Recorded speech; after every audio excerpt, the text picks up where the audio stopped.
right, everyone. This is the DNA Money Podcast, and we're on episode 5 today. Yeah, consistency. Consistency always wins. Yeah, we kind of messed up the uploads of the previous episode, right? The episode number 3 should be live right now, but we kind of uploaded 2 at the same time, and so our third episode didn't get as many views. I mean, they don't get much views anyway, but Yeah, it but I was guess kind of interesting. it was a mess up on my end, and this is probably the first big lesson learned. Don't. Well, first of all, create a schedule of when exactly you want to post that thing. And when I'm saying create a schedule, don't just tell to your partner when you guys want to do it, but probably put it in a sheet or something, because Alexi told me that we're uploading it every Wednesday, right? Yeah, I think we're gonna do every Wednesday. So we record these things Sunday, and I need some time to like edit it, process the video, upload it. Takes some time. Right. But I have uploaded it accidentally on Tuesday. Yeah, right after we uploaded the previous episode, I think it was Monday even. We uploaded the episode on Sunday, and I think the next day you uploaded another one. Maybe I uploaded it on Monday. And then the mistake was not even Mhm. that we uploaded it. The mistake was that we unlisted it. We took and it off. then Yeah. listed it again, and then I guess 2 that days later. messed up with everything. So I think YouTube is trying to push the videos right away as they are uploaded to understand if the video is good or not. And if you upload it and then unlist it and then try to list it again, it just doesn't pick it up. Yeah, I guess this whole thing with algorithm. Yeah. So I think we have about 80 views total on our 3 episodes. Okay, it's not too bad. It's Not too bad. Probably 20 of them is just us looking it over to like put time tags in and stuff like that. But yeah. But if it's at 60 episodes 60 views for 3 episodes, right? Yeah, so 20 average. 20 on average, not too So I think we need to get 1,000 subscribers and 1,000 hours listened, like what video watch time, to get a like YouTube partnership. So bad. Which means you can monetize you it. can monetize it. No, I mean, doesn't really matter, I guess. But Yeah. if we were gonna do that, that would take us 50 videos, 1 year, just about as I estimated it. Actually, yeah, that would Yeah. take us 50 videos, right? And what's the if they watch the full video, damn, that's gonna take a lot of effort. isn't it what we Because as you said, so what far, we estimated?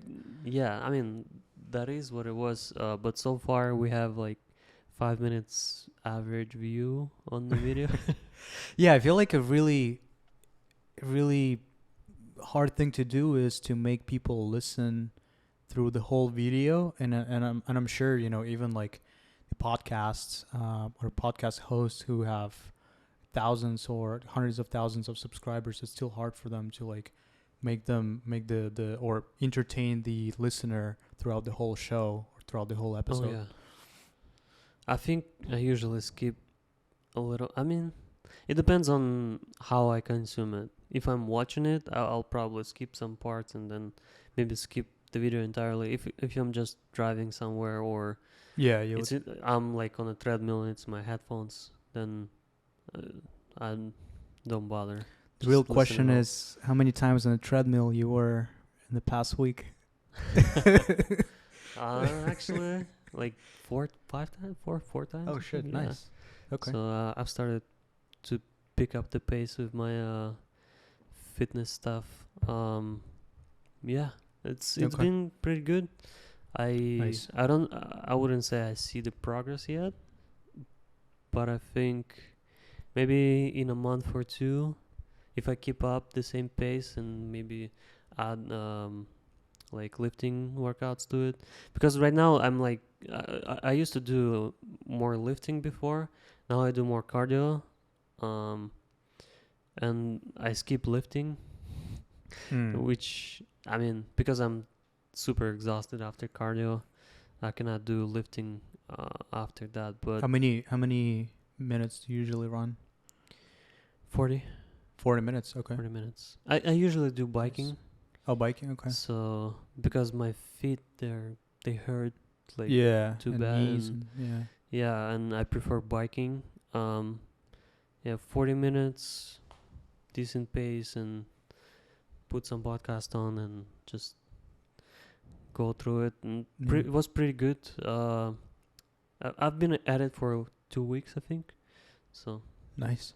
Have you noticed? For me, I mean, when I'm driving and listening to a podcast, my comprehension rate or the absorption rate of the information is probably not that high, just because I get distracted. But when I run and listen to something, and when I do cardio or like just work out, I feel like I actually get more information and like can concentrate better on the podcast and like in the topic and in general is yeah, I have noticed that when I'm trying to drive, it's high concentration kind of effort, even though it doesn't seem like it at times, but it is. And that when I'm working and I put on a podcast, I pretty much like what was it about? I don't know.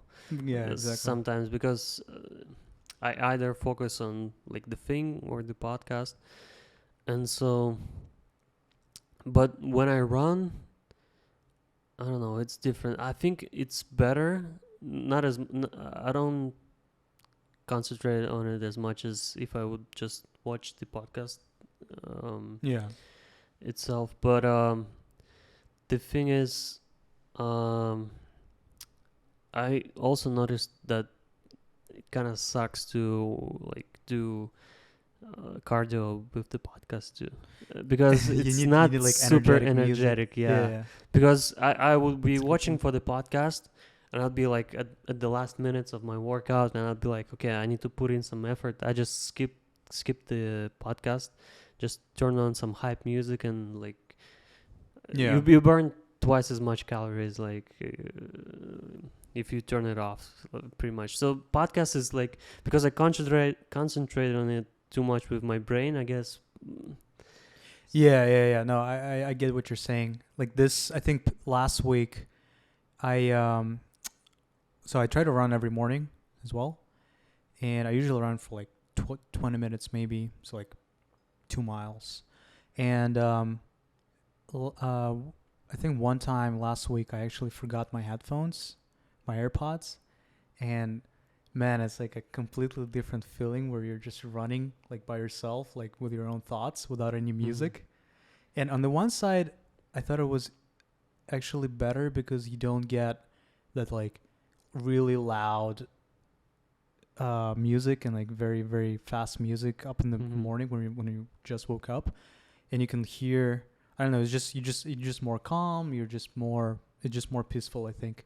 But on the other side, your willpower has to be there because you have to push through. Without music, it's really hard to keep going. Yeah, when there's no headphones, you just alone by yourself, pretty much. Yeah. Kind of with your own thoughts, and if you're doing something hard, it's kind of like gotta push through it. Exactly. And there's nothing helping you. Yeah. Yeah. I noticed that pretty much everything I do is with the headphones now. And I don't know if that's healthy.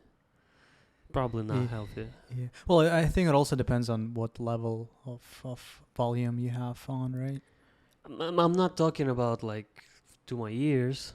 Oh, you mean I'm like talking brain about fatigue? like brain fatigue. Yeah, like dopamine. Too much information. I'm constantly trying to squeeze some info every time I do like anything. Like, I'm gonna. But when the truth is, probably in like 99% of the content that I watch or something I read, I probably don't get anything from it. But it kind of feels like I do sometimes. So I don't know. It's like how much information do you actually remember and do you absorb as opposed to just skimming through it? Yeah, how much of that you really understand? Because what I also know, I mean, maybe it's useful to have context into things, and like, oh, now I think I know something about this and that, and but whenever you come into contact with somebody who really understands it, those people actually do that, not just listen about it. And they might, so like, whenever I do something, um I don't know, maybe in programming, let's say, right? And I maybe read about it, maybe I heard about it, maybe like, or understand the concept, but until I actually do it, and then I hear like those like same content, but on the same topic, but now it's like it all makes sense and like clicks. Right. So I guess until you do something and make it work, just listening to content, some of it sticks, some of it may push you to do something, but it doesn't really, might not benefit you as much as you think it does. Right. Like if you've already done that thing before. Yeah, I mean, so you could be, so to actually comprehend stuff. So I heard one guy saying that, so it's pretty much pointless to listen to whatever Jeff Bezos says if you're just starting business, because whatever he's talking about, only he and like maybe a thousand like Fortune other 500 CEOs, yeah, and people will who are on boards of those big benefit companies. from, even not even all of those Fortune 500, because he's at such a scale that, like, I don't know. Yeah, like I guess you can't. No, I see what you're So what the you're the saying. thing, Like the tweaks that he does, that performance tweaks, the management kind of style that he's doing, and like allocation and the problems that he's talking about, those may be relevant for like, I don't know, maybe 1,000 people in the world. And then like, for you to listen to, maybe Jeff is like a super extreme kind of case, yeah, but like Warren Buffett, everybody loves quoting Warren Buffett.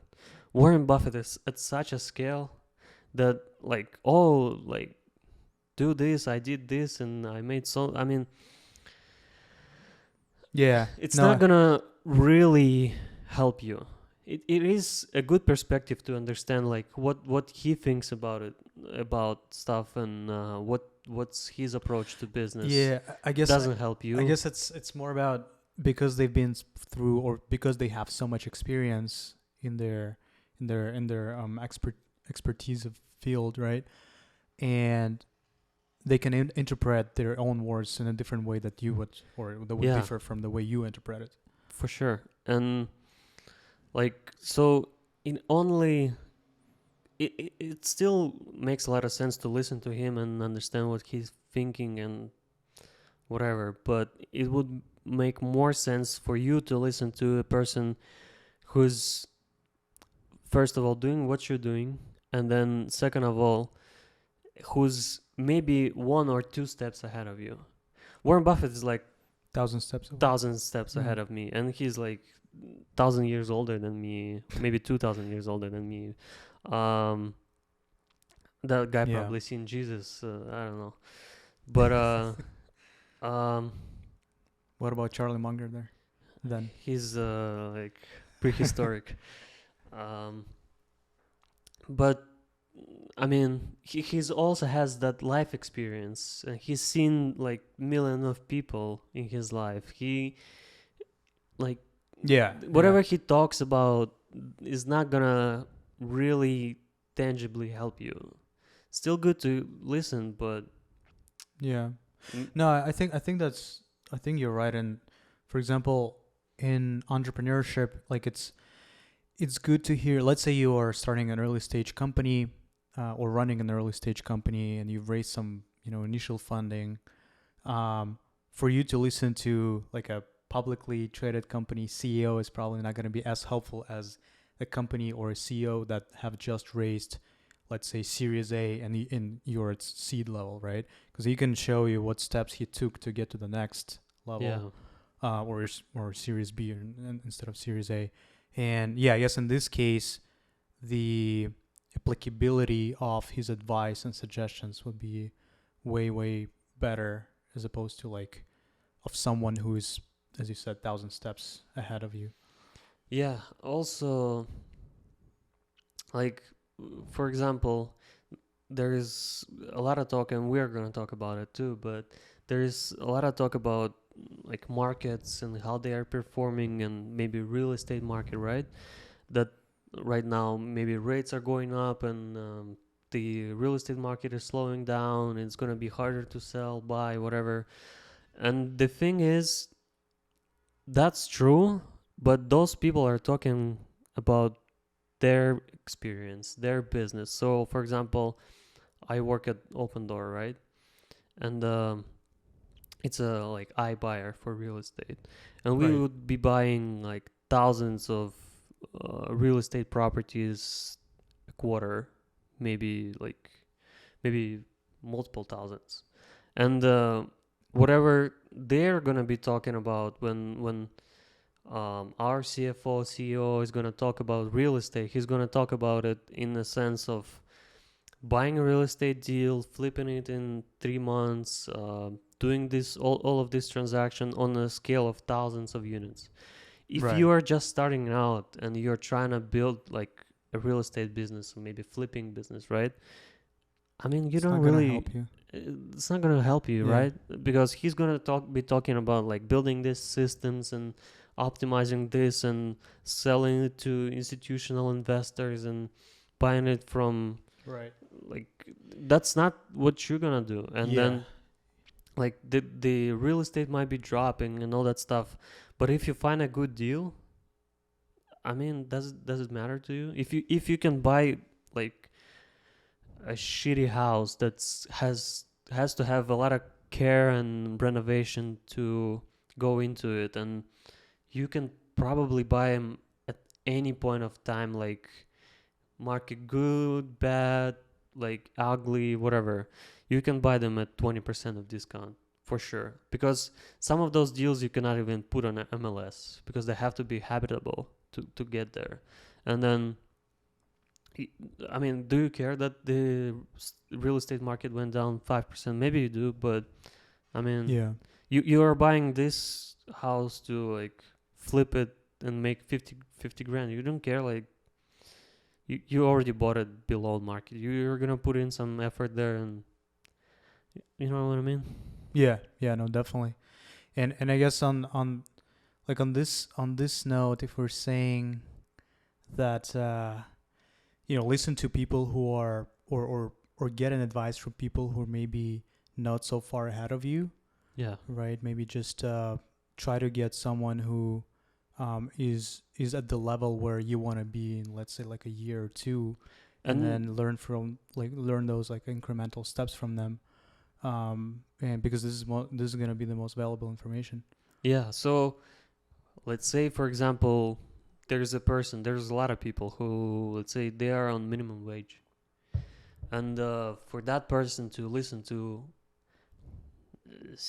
CNN or whatever, MSNBC or whatever, CNBC. CNBC, Bloomberg or whatever, for them to listen to that and be like, oh, the real estate, what do you care? I mean, these people are talking. It's like a big The club scale of is private equity investors, funds, and they're all talking to each other. Like this talking head that's coming on in CNBC and talking about, oh, real estate uh, is going up, down, whatever. They're talking to each other. They are just like, it's a big club of real estate investors that are, or industry yeah. investors that are talking to each other through those talking heads, and it doesn't really. So you're saying that, but would that, I mean, that would still be practical, I'd say, information for in terms of macro trends, right? Like where the market is Do you going. care if Or for you market think, trends if you're on minimum wage? Do you really care? I mean, yeah, you're. what if you were a real estate, I don't know, if you're doing a real estate buying, like several properties are just starting out, or even easier than that, if you're like a young family or like a young adult who's looking to purchase a See, house.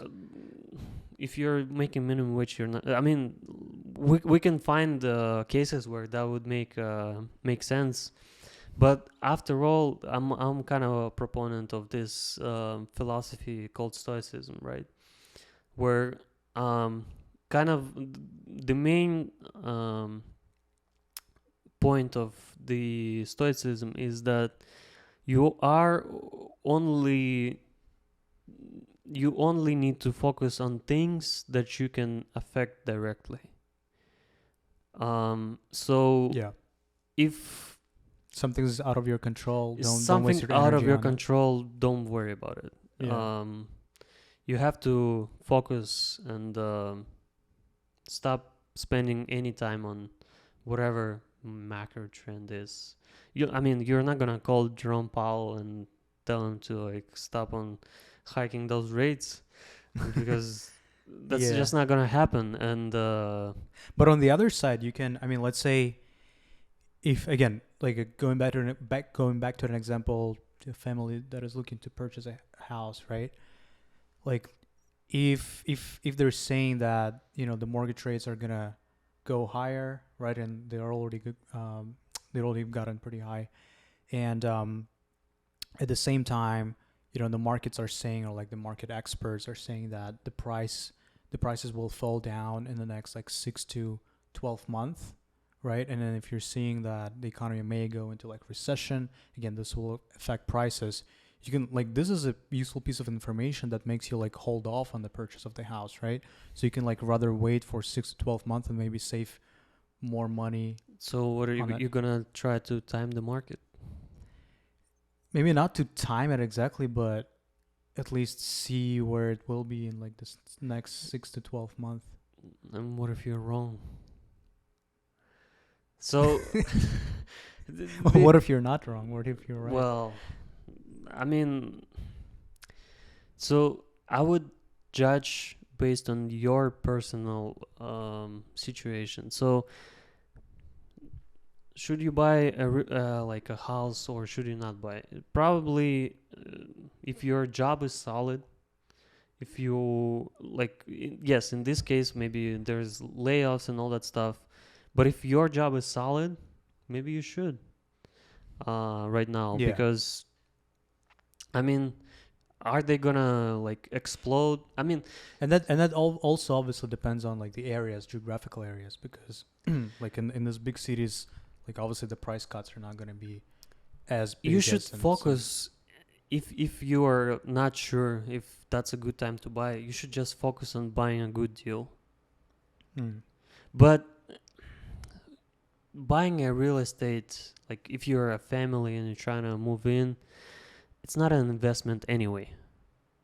So you might, Yeah, if you're not going to flip it, yeah. if you're not gonna flip it, you're not gonna rent it out. You're not gonna at least like build a additional dwelling unit (ADU), and then rent the other way, and or put it on Airbnb, or multiple ways of making money with like real estate, like use it as a drug place, a store, like trap house or whatever your thing is. If you're not gonna do that, if you're just gonna live it, just pick a house that you like and buy it and live there. Yeah. And But- it should make sense. It shouldn't be an investment. That's my point. And Yeah. and if you're trying to make an investment, first of all, you shouldn't expect to live there. Oh, I'm gonna live there for a year or two and then sell it. And that's a stupid idea, I think, because I mean, year or two you're just gonna pay down the interest to the bank and pay down bunch of like fees and all that stuff to like. Yeah. But on the other side, I think so let's say you're saying if it's not an investment, then you should just buy it and whatever.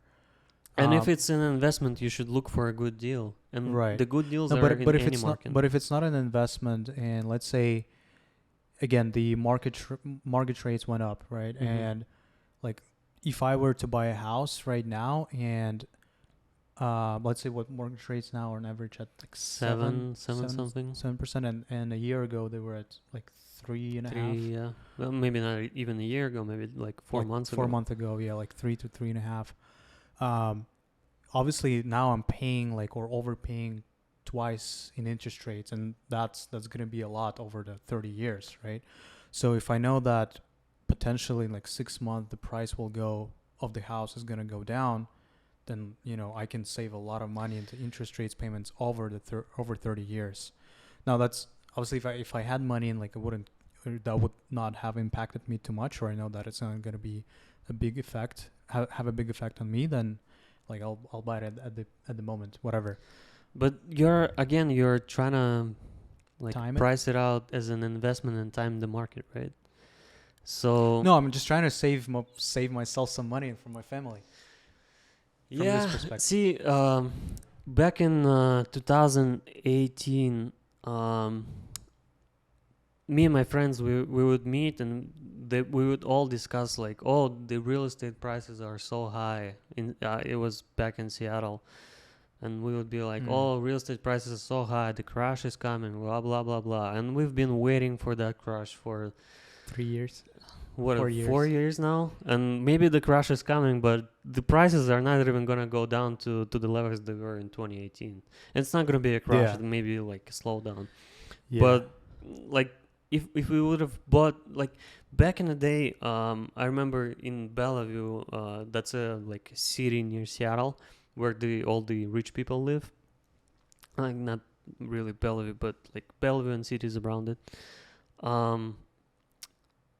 It's kind of like Century City in LA, maybe something similar to Century City, and around it there are a lot of like rich areas.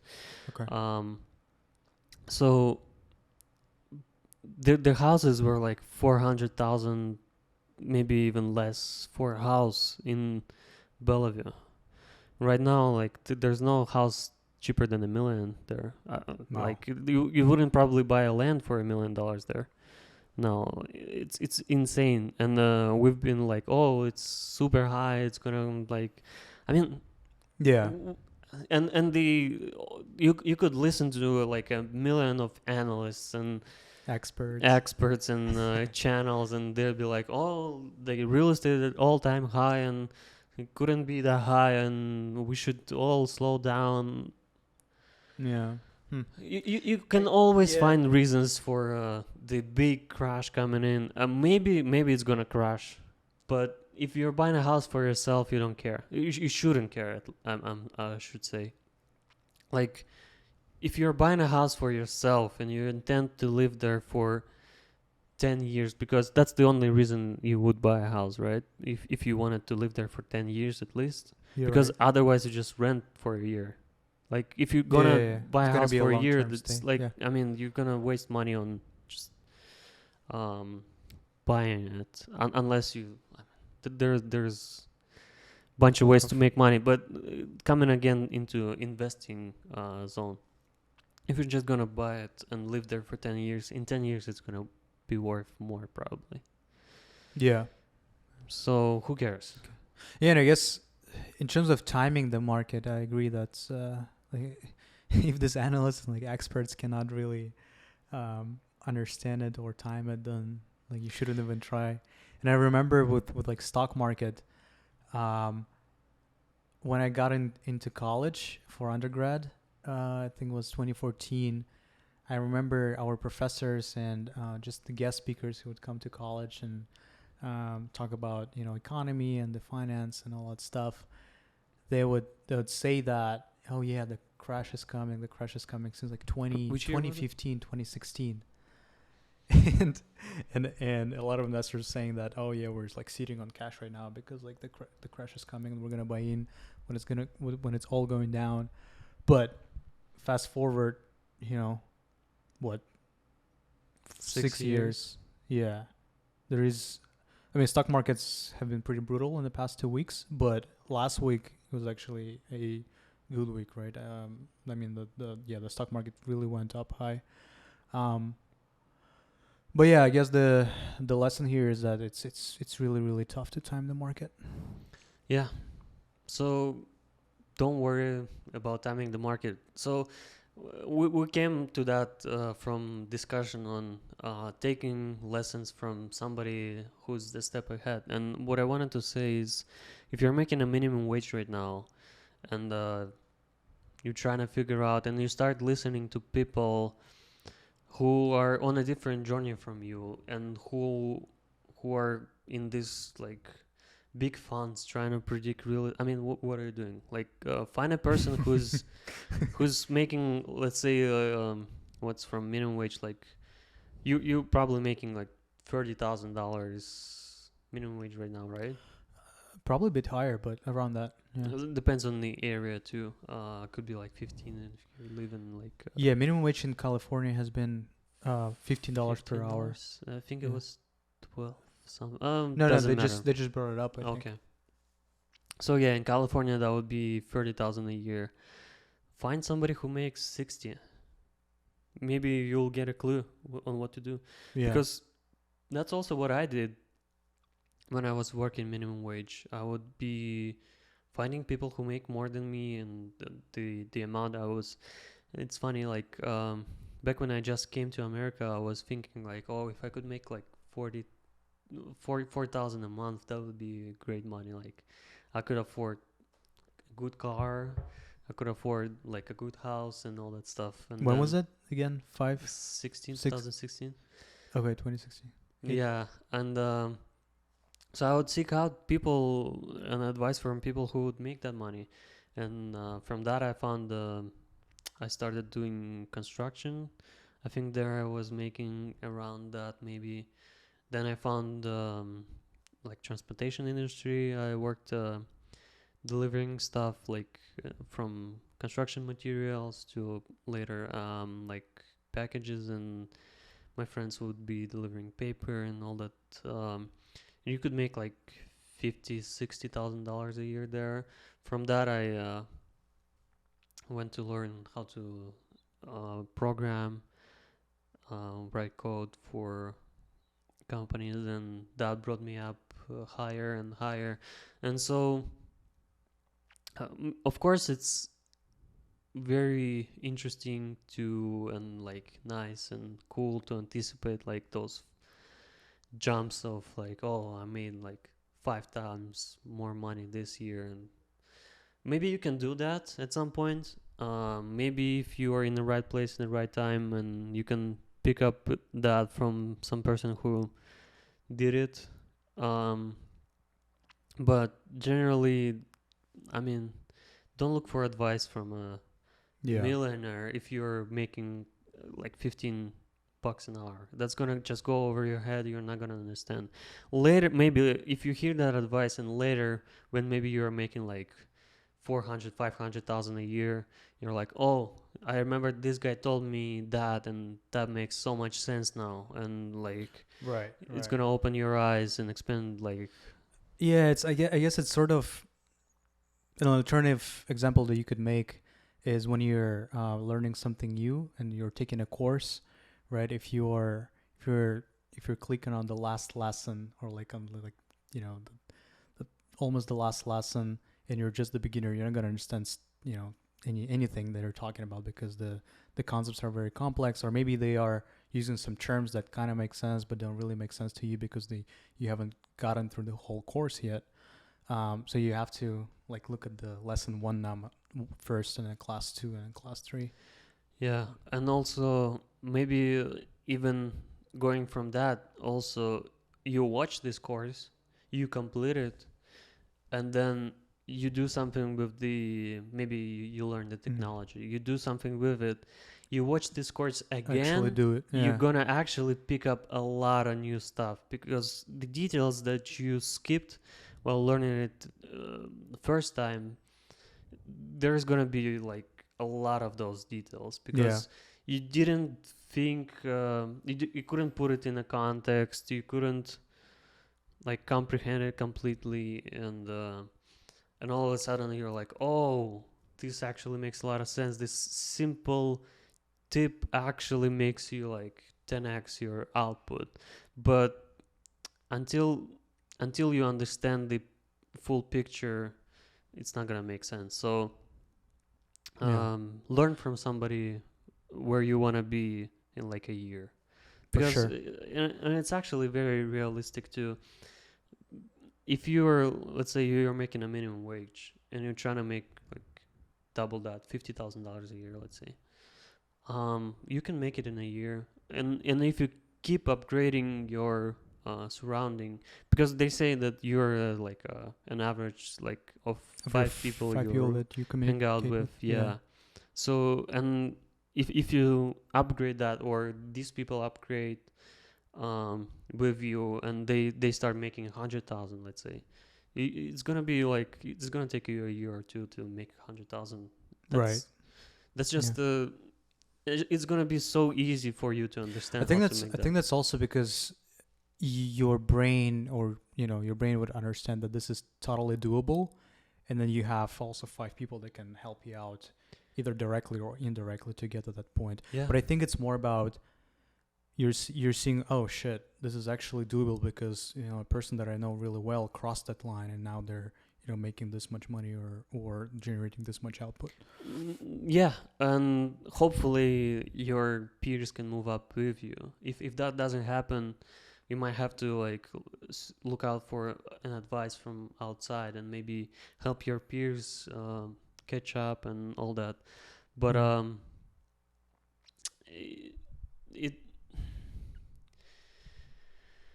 it is kind of hard to understand. So, for example, if somebody's listening and maybe they make $15 an hour, and for them making like $100 an hour is incomprehensible, because like Such a large jump. it's a truly large jump.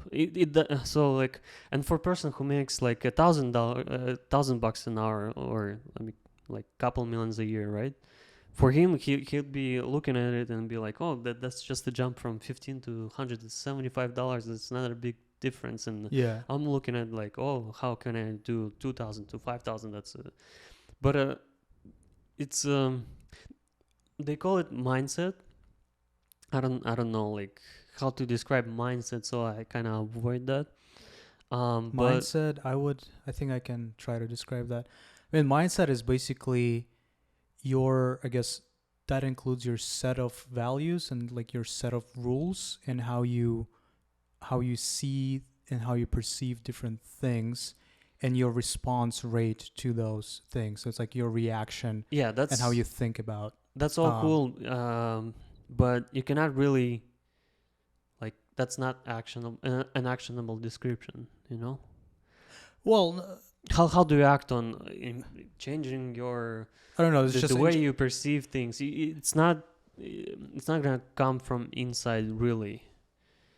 You oh should. yeah, yeah. It's yes, it's you have to go through like certain things and see I guess how you can change your mindset or adopt mindset of another person. You kind of have to understand how they are thinking about problem and how they're thinking about solving that problem.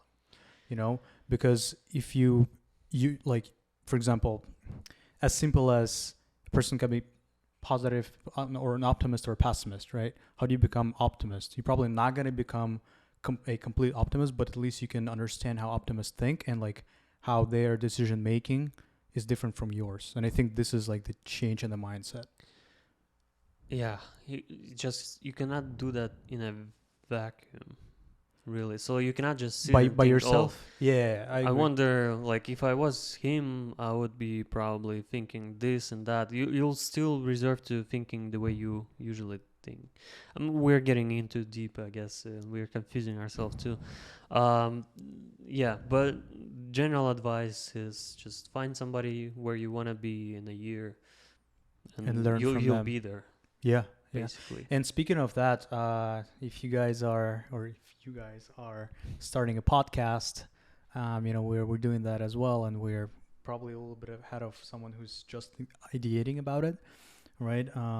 But a part of our episode, or a part of our podcast, is we provide constant updates on how we're running podcasts, if we're making any money or not. Disclaimer: we're not making any money as of now, but some updates that we want to provide is that we have made additional purchases for our set, and we bought lights. I don't know if you want to talk about it. Yeah. So the disclaimer was correct. We are not making any money. But we are not planning on it either. But also, No, we are planning on making money. I mean, not in the short term. Not in the short term. Not this quarter. Yeah. This what they call it, the when the public company is doing the shareholder Holder meetings. Yeah, like earnings. quarterly Quarterly earnings conferences. Yeah. Calls, and if that would be our quarterly call, we would conclude it right away, and we are not making any money and not planning to. This is Just a non-profit. Spending money, yeah.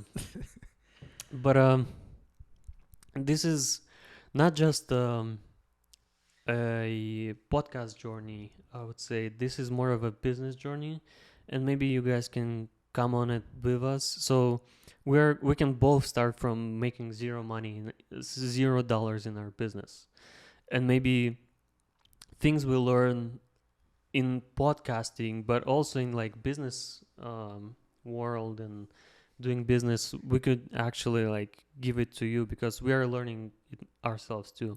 We may be like ahead of you in some sense, like because we already started it, right? But maybe we are just 1 step or 2 steps ahead of you. Maybe we're like 10 steps behind you, and you can maybe give us some advice on Or feedback. how to do this or that. Because, and for example, let's say there is a person who does podcasting for like 5 years already, right? And they have 100,000 of subscribers and all that. I don't know if we can even take advice from them, right? Because they're gonna be maybe talking about like, collaboration with celebrities and like doing cameras in certain way, and we don't even have cameras, or Yeah. like Right. the things that they're gonna be talking about probably don't really apply to us. Maybe they do. It's a toss up. So maybe whatever tips they're gonna give us, they're not gonna, translate into anything. But then when we get to that point, we'll be like, oh, I remember he was talking about this, and now it makes all the sense. Yeah. Because there's million like YouTube experts who just watch YouTube, and whenever you start doing it, you realize like, whatever don't have advice I got before from like I watched Marques Brownlee, right? But that guy has like, I don't know. Who's that? Marques Brownlee is a tech reviewer, black guy. He probably has like, I don't know, he probably has like 20 million followers. I don't know how many. He has like crazy amount on YouTube. He's probably the most popular tech reviewer. Maybe Unboxing Theory is bigger, but yeah, and he gave advice on how to like start a podcast, or he was giving advice on how to start a tech show, and something like that. I don't know if I can apply anything from it. Interesting. It's interesting. I thought when I watched it, I thought, now I understand like how it all works. Wait, is it because he talks about different budgets? No, he's not talking about different budgets. It's just the concepts. He might not even talk about budgets at all, and he might be talking about like starting like it out and all that stuff. But the way he talks about it is so high level, kind of looking back 5 years, because he's been doing it for like 15 years. Yeah. The other thing is, a lot of this experts, especially when they talk for like the audience is where they're not targeting a specific audience, but when they're just talking to a general audience, they never provide any details. And a lot of especially I guess when you're starting doing something, like actually doing it, and you're looking for a specific tips and specific advice, you're not going to hear about that advice from their general talks. You actually have to ask those questions them directly, if you have access. And I think that's where where you could get some valuable insights. But unless you're asking those specific questions, yeah, I guess listening to the Even- general talks is not gonna be helpful. Even going further, you might not know what to ask. Because you might ask a person, how do I do this with this? And he's going to tell you, you're stupid. That's not the question you should ask. The question you should ask is 1, 2, and 3. That's a good point. Yeah. So you might be struggling to answer some questions that you ask yourself, and those are not even the questions. Yeah, it means that you have a wrong focus, Yeah. basically. Yeah.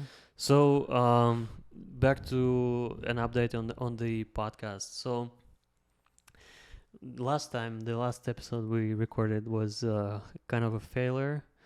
The episode was fine, I think, but Setup. the production failed us.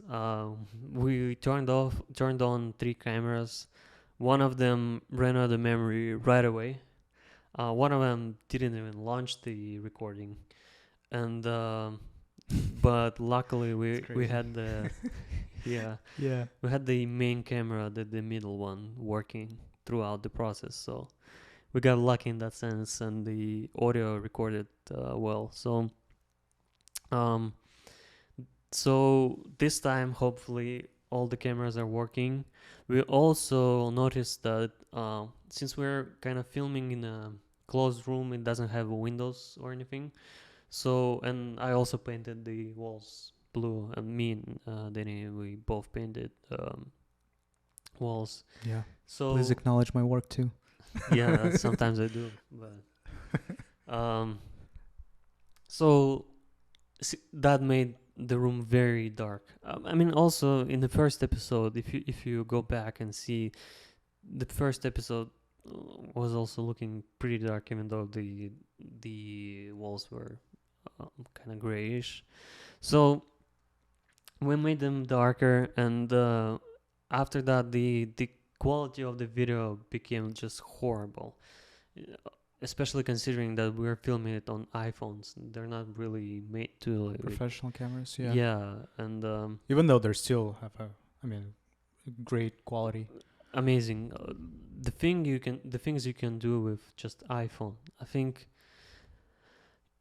maybe if you are a beginner YouTuber, and well, we're doing podcast, it's very static and all that.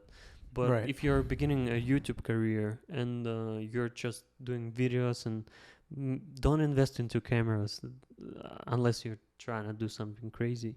Just invest into like learning how to do Adobe Premiere work, and like you can make iPhone footage look amazing with just right editing skills. So Okay. So yeah, to fix that issue with the darkroom, we bought 2 photography lights. So hopefully this video looks better than any other video that we made. Especially the last one or the first one. Couple of other ones we did with the street the outside daylight. Daylight. Yeah. So those might be better. Yeah, no, I think this is. We already check our cameras, right? With lights, obviously, like the whole picture looks way better. And the what do you call it? Like the walls used to give that the color of the walls was a bit like movie or shaky, right? On the previous video without the lights. I think now that shakiness went away completely. So definitely, having lighting You mean is super the useful. camera noise? Yeah, the camera noise. Yeah. Yeah, that's what they will call it. Okay. Yeah, that's when for listeners who don't know what it is, it's when the video has those like grains in it. Right. When And they're like moving rapidly. People are mistakenly judge like the camera performance, let's say, by the amount of pixels that the camera has, and be like, oh, this has 100 megapixels camera. That's all useless. Pretty much when you do video, because your video is gonna be like what is it 1920 by 1080, which is 2 megapixels. Is it 2 megapixels? Yeah, that's Really? 2 million pixels on 1920 by 1080. So that's 2 megapixels.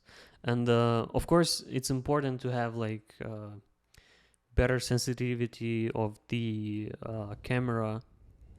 But the main thing is the reason why the those big cameras look better is that they have a bigger kind of the bigger I'm gonna butcher it, but so pretty much the sensor that is gonna catch the light is much bigger on it than your iPhone camera. It's like the light sensitivity is way So better. yeah, the light sensitivity is gonna be better.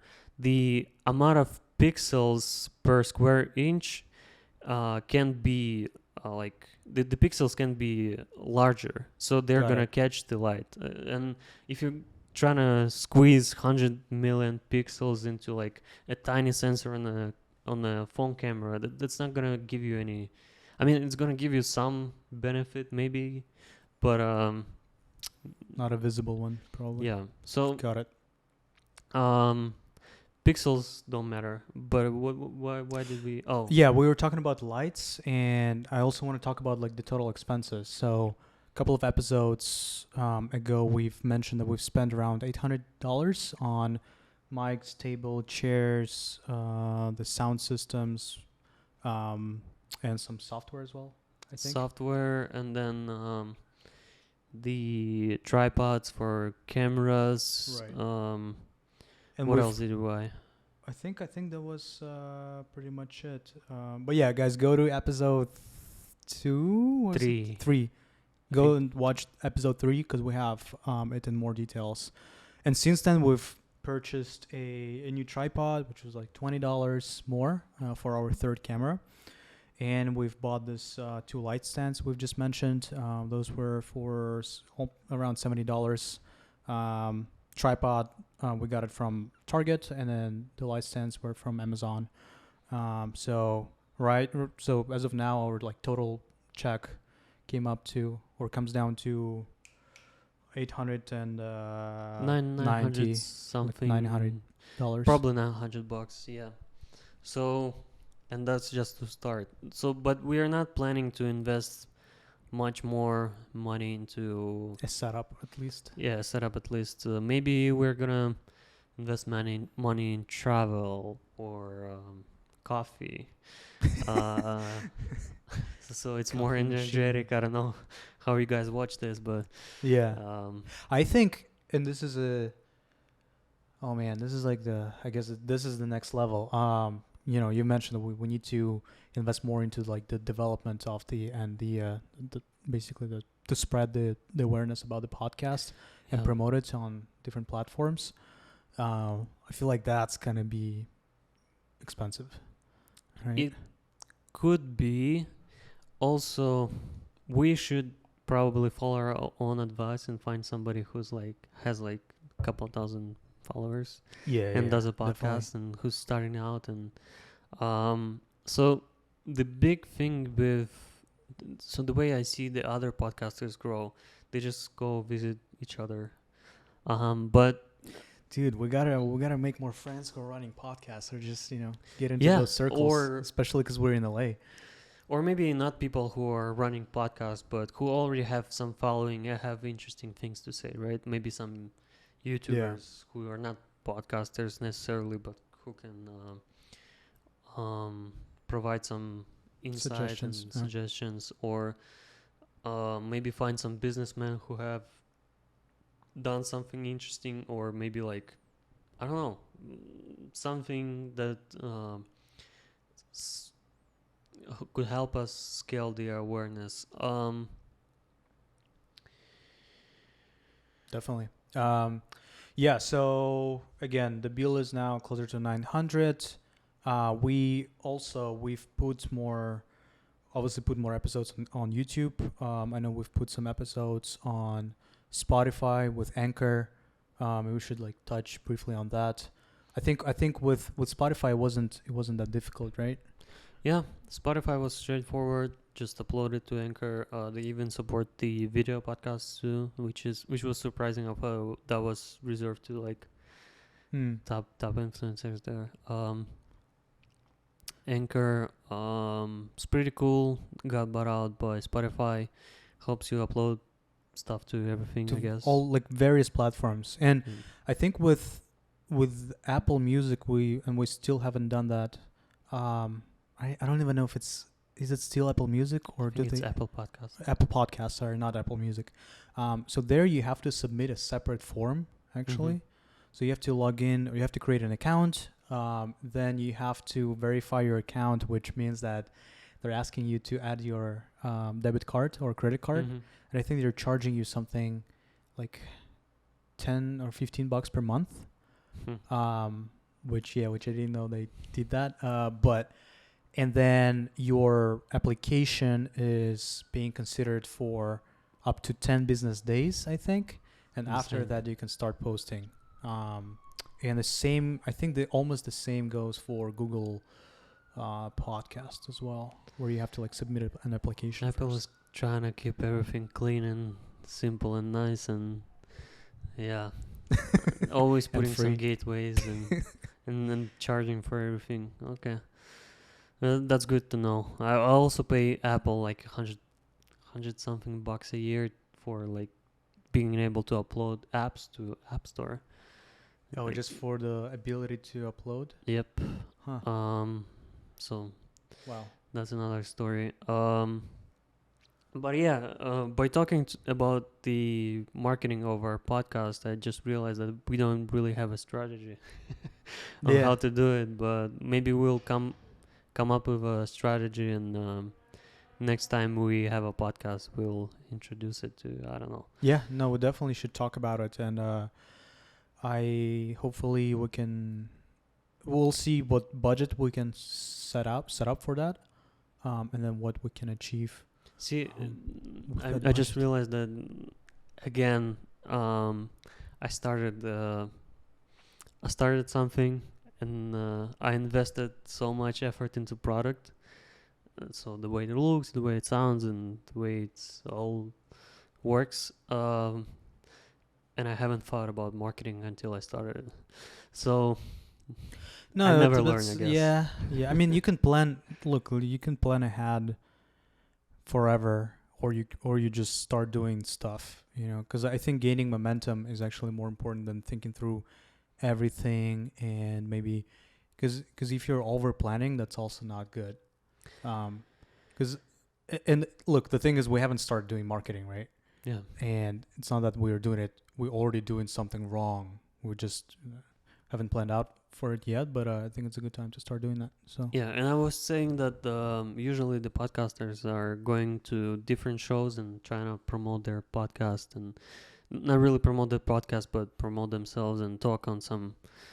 But usually they are, whatever they're talking about is some certain message that pretty much every podcast they go on, it sounds the same. So they kind of have a message, they come in with it, and then they kind of expand on their message in their own show. And so this is interesting because I don't think that we have figured out our message yet. So we have some things we want to share with you, but yeah, we don't really have like this concrete message, the thing that we stand on, because if we are going to try to go into every topic and try to explore everything, we're not going to get anywhere, I think. But I also don't want to go into like this thing and just like focus on that and super like specific. Yeah, no, I agree. regurgitate the message. And I think we've talked about what we want to. Before starting a podcast, we've talked about what we want to focus on. But those were some of the ideas, and I think as you start something, and then you are actually going through your plan, you understand that in reality it doesn't seem, or it doesn't. It's not. It's different from how you thought about it, right? And I think how we start. We want to talk about the news, right? Some of the certain topics on economy and technology and everything that is going on within those markets, but or with in those topics. But as we go, we understand that like you don't want to be talking about the same thing over and over again, right? Because we've talked about economy and then we're talking about like real estate, and yes, we do provide certain updates, which I think is interesting, but it's not. I think it gets like tiring a little bit, right? Like you want to have you still want to have a variety of interesting things, and that's why I think getting guests, right, or interviewing guests is way more. First of all, I think it is maybe not easier, but it's easier to increase the variety of the topics and kind of cover more mass audiences. Um, but yeah, the thing is, you constantly, if you're just two hosts and you don't have any guests or one host, you constantly have to come up with new topics and also with new ideas. Talking about so the way we started was we defined a very very very generic like tech, finance, news. That's super super super big. But it doesn't. So when we started, it was more of a. So if we're gonna try to redistribute news that we already by the time we get the news, it's already too late, and then we trying to retranslate it. That's not gonna help anybody. But if we consume those some events and something happens, and we tell it through the lens of our personal experience, it's gonna be way more interesting, way more beneficial to people. It's gonna be way better. Yeah, and that's what we've discussed, right? We want to, as you said, like run it through your personal prism, and kind of tell it on your on behalf of like yourself and your personal perception, and then maybe how we what that particular event or thing, what effect it has on us or will have on us. Yeah. Also noticed every time I start to speak with my hands, that means I don't understand what I'm talking about. Yeah, there's a lot of things you pick up once you start seeing yourself on camera. For sure, that's good and good feedback. All right. So we're talking about that. Basically, you can pre-plan everything, and having a plan is a good idea, obviously, but at the same time, you don't have to make your plan perfect, because once you start doing something, start your project or start a new business, you're gonna come across so many different or like little details that you would have never thought about. That again, it makes sense not to focus too much on your plan, right? Obviously have some big ideas, but don't focus too much on details. And with our case, we've started with certain topics and thought that we can talk about them infinitely. Yeah. But it turns out it is getting a little bit not tiring, but maybe I don't know how it is valuable to constantly be speaking or providing updates only on the same topics. And I think we're still in that product market fit, as they say in entrepreneurship or in VC world. And basically what it means in brief, product market fit, is that does your product necessarily serve the market well, and does the product necessarily a thing that market wants and that market desires, right? So we're still trying to understand who we are targeting exactly, and then what do these people, or what's going to be the most valuable information for these people. Cool. So I guess on this note, we're going to finish our episode 5. Thanks everyone. Please subscribe, like us, comment under our videos, and share it to friends. Do all the magic things. Yeah.